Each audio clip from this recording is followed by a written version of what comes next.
മാനസ ഒരിക്കൽ കൂടി തിരുവനന്തപുരത്ത് എന്നോടൊപ്പം ചേരുകയാണ്. മാനസ, രാഹുൽ ഈശ്വറിനെ കുറിച്ചാണ് നമ്മൾ സംസാരിച്ചുകൊണ്ടിരിക്കുന്നത്.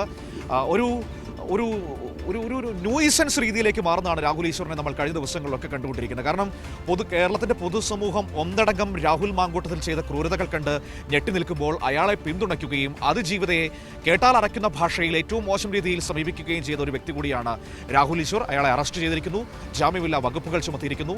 മറ്റ് നിയമപരമായ കാര്യങ്ങൾ പോലീസ് സ്വീകരിക്കുന്നത് എങ്ങനെയാണ് രാഹുൽ ഈശ്വറിന്റെ വിഷയത്തിൽ?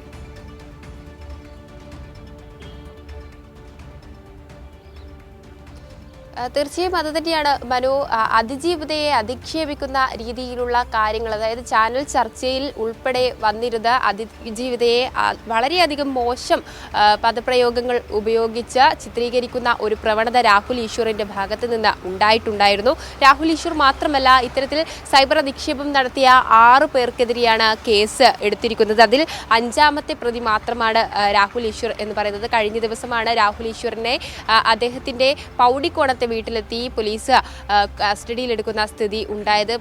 കസ്റ്റഡിയിലെടുക്കുന്നതിന് മുന്നേ തന്നെ ഈ പോലീസ് വന്ന് അദ്ദേഹത്തെ കൊണ്ടുപോകാൻ വേണ്ടി വന്നപ്പോൾ തന്നെ അദ്ദേഹം വ്ളോഗ് ചിത്രീകരിക്കുന്ന ഒരു കാര്യം കൂടി കഴിഞ്ഞ ദിവസം ഏറെ വൈകി, അതായത് 8 മണിയോടെ പുറത്തു വരുന്നുണ്ടായിരുന്നു. കാരണം വൈകുന്നേരം 5 മണിക്കാണ് രാഹുലിനെ തേടി പോലീസ് രാഹുലിൻ്റെ വീട്ടിൽ എത്തിയത്. പിന്നാലെ അദ്ദേഹം അറസ്റ്റിലായി കഴിഞ്ഞാൽ അപ്ലോഡ് ചെയ്യും എന്ന രീതിയിൽ പറഞ്ഞുകൊണ്ട് തന്നെ അദ്ദേഹം ഒരു വ്ളോഗ് ചിത്രീകരിച്ചിട്ടുണ്ടായിരുന്നു. അത് പിന്നീട് സോഷ്യൽ മീഡിയയിലേക്ക് വരികയും ചെയ്തു. അതിൽ അദ്ദേഹം പറയുന്നുണ്ട് തന്നെ അറസ്റ്റ് ചെയ്യാനും കസ്റ്റഡിയിൽ എടുക്കുവാനുമാണ് ഈ പോലീസ് എത്തിയിരിക്കുന്നത്. മാത്രമല്ല, അതുകൊണ്ട് തന്നെ താനെൻ്റെ ഈ ഇലക്ട്രോണിക് ഉപകരണങ്ങളായ ലാപ്ടോപ്പും മറ്റു കാര്യങ്ങളൊക്കെയും തന്നെ മാറ്റിവെക്കട്ടെ എന്നതടക്കമുള്ള കാര്യങ്ങൾ പറഞ്ഞുകൊണ്ടാണ് അദ്ദേഹം പോലീസിനോട് ഒപ്പം പോകുന്നത് എന്നുള്ളതാണ്. പിന്നീട് പോലീസ് ചോദ്യം ചെയ്യുകയും അതോടൊപ്പം തന്നെ അറസ്റ്റ് രേഖപ്പെടുത്തുകയും ചെയ്യുകയായിരുന്നു. രാത്രിയോടെയാണ് അറസ്റ്റ് രേഖപ്പെടുത്തിയത്. പക്ഷേ രാത്രിയോടെ ആയതിനാൽ തന്നെ ഇന്നലെ കോടതിയിൽ ഹാജരാക്കിയിട്ടുണ്ടായിരുന്നില്ല. ഇന്ന് രാവിലെ 11 മണിക്കാണ് കോടതിയിൽ ഹാജരാക്കുക എന്നതാണ് ലഭിച്ചിരിക്കുന്ന വിവരം എന്ന് പറയുന്നത്. ഞാൻ ഇപ്പോൾ സൂചിപ്പിച്ചത് ഈ കേസിലെ സൈബർ കേസിലെ വെറും 5ാമത്തെ പ്രതിയെ മാത്രമാണ്. 6 പ്രതികൾ ഉണ്ട് എന്നതായിരുന്നു ഞാൻ പറഞ്ഞിരുന്നത്. അതിൽ 1ാം പ്രതി എന്ന് പറയുന്നത് മഹിളാ കോൺഗ്രസ് പത്തനംതിട്ട ജില്ലാ സെക്രട്ടറി രഞ്ജിത പുളിക്കനാണ്. ഒപ്പം കോൺഗ്രസ് അനുകൂലിയായ അഭിഭാഷക ദീപ ജോസഫ് 2ാം പ്രതിയും ദീപ ജോസഫ് എന്നു പേരുള്ള അക്കൗണ്ട് ഉടമ 3ാം പ്രതിയുമാണ്. സന്ദീപ് വാര്യർ 4ാം പ്രതിയും അതോടൊപ്പം തന്നെ രാഹുൽ ഈശ്വർ 5ാം പ്രതിയും 6ാം പ്രതിയായി പാലക്കാട് സ്വദേശിയായ വ്ളോഗറാണ് എന്നതാണ് ഈ കേസിൻ്റെ വിശദാംശങ്ങളിൽ നിന്നും മനസ്സിലാകുന്നത്.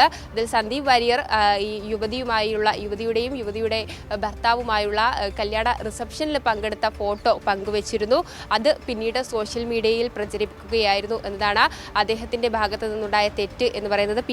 പിന്നീടാണ് മറ്റ് ഈ കോൺഗ്രസ് അനുകൂല ആളുകളായ ഈ ദീപ ജോസഫൊക്കെയും തന്നെ കഴിഞ്ഞ ദിവസം ദീപ ജോസഫ് രാജ്യം വിടാനുള്ള ഒരു നീക്കം നടത്തുന്നതായുള്ള വാർത്തയും പുറത്തു വരുന്നുണ്ട്. അതുകൊണ്ട് തന്നെ ലുക്കൌട്ട് നോട്ടീസ് ഇറക്കാനുള്ള ഒരു ശ്രമവും പോലീസിന്റെ ഭാഗത്തു നിന്ന് ഉണ്ടാകാനുള്ള ഒരു സാധ്യതയും കണക്കാക്കുന്നുണ്ട്. ഈ 6 പേരെയും ഉടനെ, അതായത് 5ാമത്തെ പ്രതി ഒഴികെ ബാക്കിയുള്ള 5 പേരെയും ഉടനെ തന്നെ അറസ്റ്റ് ചെയ്യാനോ ചോദ്യം ചെയ്യാനുമുള്ള നീക്കത്തിൽ തന്നെയാണ് പോലീസ് ഉള്ളത് എന്ന് തന്നെയാണ് അറിയാൻ സാധിച്ചത്. കഴിഞ്ഞ ദിവസം കോൺഗ്രസിന്റെ തന്നെ ഡിജിറ്റൽ പ്ലാറ്റ്ഫോമുകളിൽ ഇത്തരത്തിൽ ഗ്രൂപ്പുകളിൽ ഈ രാഹുൽ അനുകൂല സംഘടനകളൊക്കെയും തന്നെ നേതാക്കളൊക്കെയും തന്നെ അല്ലെങ്കിൽ പ്രവർത്തകരൊക്കെയും തന്നെ ഈ അതിജീവിതയെ മോശം പദപ്രയോഗം ഉപയോഗിച്ച് അധിക്ഷേപിക്കുന്ന ഒരു പ്രവണത ഉണ്ടായിരുന്നു. അതായത് പാർട്ടിക്കകത്ത് തന്നെ പാർട്ടിയുടെ ഔദ്യോഗിക പേജിൽ ഉൾപ്പെടുന്ന ആളുകൾ തന്നെ ഇത്തരത്തിലുള്ള ഒരു നിർദ്ദേശം നൽകുന്ന ഒരു സ്ഥിതി ഉണ്ടായിരുന്നു.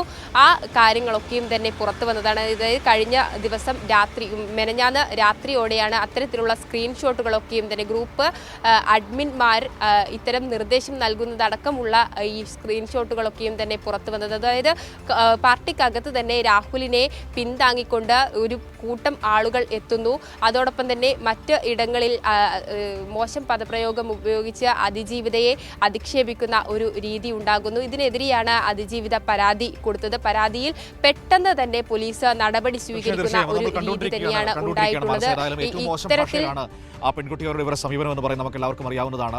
ഒരേ സമയം തന്നെ ഇരയോടൊപ്പം ഓടുക, വേട്ടക്കാരനോടൊപ്പം നിൽക്കുക, അതാണ് ഈ വിഷയത്തിൽ കോൺഗ്രസ് സ്വീകരിച്ചിരിക്കുന്ന നിലപാട്. നമുക്ക് തോന്നുന്നുണ്ടോ, നിങ്ങൾക്ക് ആർക്കെങ്കിലും തോന്നുന്നുണ്ടോ തോന്നുന്നുണ്ടോ കോൺഗ്രസ് രാഹുൽ മാങ്കൂട്ടത്തിനോട് സ്വീകരിച്ച സമീപനം ഒരു ആത്മാർത്ഥതയോടെ ഉള്ളതായിരുന്നു ആ സസ്പെൻഷൻ എന്ന് നിങ്ങൾക്ക് തോന്നുന്നുണ്ടോ? ഒന്ന് ആലോചിച്ച് നോക്കൂ. രാഹുൽ മാങ്കൂട്ടത്തിനെ സസ്പെൻഡ് ചെയ്തതിന് ശേഷം അയാൾ എത്രയോ കോൺഗ്രസ് വേദികളിൽ വന്നിരിക്കുന്നു. പാലക്കാട് എം ആയ വി കെ ശ്രീകണ്ഠൻ, ഞാനിപ്പോൾ നിൽക്കുന്നത് അട്ടപ്പാടിയിലാണ്, ഇവിടുത്തെ എം ആണ് V K Sreekandan. V K Sreekandan പറഞ്ഞത് എന്താണ്? സസ്പെൻഷൻ ഒന്നും ഒരു വലിയ കാര്യമല്ല, അയാൾക്ക് വേദികളിൽ പങ്കെടുക്കാമെന്നല്ലേ വി കെ ശ്രീകണ്ഠൻ പറഞ്ഞത്. അടൂർ പ്രകാശ് UDFന്റെ കൺവീനറാണ്. ഇപ്പോഴും അദ്ദേഹം പറഞ്ഞുകൊണ്ടിരിക്കുന്നത് എന്താണ്? ഈ പരാതിക്ക് പിന്നിൽ CPIM ആണ് എന്നല്ലേ അടൂർ പ്രകാശ് പറഞ്ഞുകൊണ്ടിരിക്കുന്നത്. അപ്പോൾ നിങ്ങൾക്ക് മനസ്സിലായിട്ടില്ലേ, ഒരു ആത്മാർത്ഥതയോടും കൂടിയല്ല ഇവരുടെ ഈ നിലപാടെന്ന്. KPCCക്ക് ഒരു അധ്യക്ഷനുണ്ടല്ലോ, എന്തെങ്കിലും ഒരു ഉറച്ച നിലപാട് പറയാൻ അദ്ദേഹത്തിന് കഴിഞ്ഞിട്ടുണ്ടോ? ഈ രാഹുൽ മാങ്കൂട്ടത്തിൽ പ്രചരണത്തിനെത്തിയ സ്ഥാനാർത്ഥികളോട് KPCC അധ്യക്ഷൻ എന്തുകൊണ്ട് പറഞ്ഞില്ല ഇനി മേലിൽ നിങ്ങളുടെ പ്രചരണ പരിപാടിയിൽ മാങ്കൂട്ടത്തെ അടുപ്പിക്കരുതെന്ന്? എന്തുകൊണ്ട് പറയാൻ കഴിയുന്നില്ല? അതിനുള്ള നട്ടല് ഈ പറയുന്ന ഏതെങ്കിലും നേതാക്കൾക്കുണ്ടോ? ഇല്ല എന്ന് തന്നെ നമുക്ക് പറയേണ്ടി വരും. ഒരിക്കലും ഒരു ആത്മാർത്ഥതയോടുള്ള സമീപനമല്ല കോൺഗ്രസ് നേതൃത്വം രാഹുൽ മാങ്കൂട്ടത്തിനെതിരെ സ്വീകരിച്ചത്. തൽക്കാലത്തേക്ക് മുഖം രക്ഷിക്കാൻ അവർക്കൊരു സസ്പെൻഷൻ നടപടി എടുക്കേണ്ടി വന്നു. പക്ഷേ ആ സസ്പെൻഷൻ ഒരവസരമാക്കിക്കൊണ്ട് രാഹുൽ മാങ്കൂട്ടത്തിൽ ഈ പറയുന്ന കോൺഗ്രസ് വേദികളിലൊക്കെ എത്തുകയും നേതാക്കളോടൊപ്പം സംസാരിച്ച് വോട്ട് ചോദിക്കാൻ പോകുന്ന ഒരു ഉളുപ്പില്ലാത്ത നടപടിയും നമുക്ക് കാണാൻ കഴിഞ്ഞു. കേരളം ഇത് കണ്ടുകൊണ്ടിരിക്കുകയാണ്, ചർച്ച ചെയ്തുകൊണ്ടിരിക്കുകയാണ്. ഇതൊക്കെയാണ് ഈ സമീപ ദിവസങ്ങളിൽ നമ്മൾ കാണുന്നത്. ഏതായാലും വരും സമയങ്ങളിൽ രാഹുൽ മാങ്കൂട്ടത്തിനെ പിടികൂടാൻ കഴിയുമെന്ന് പ്രതീക്ഷിക്കാം.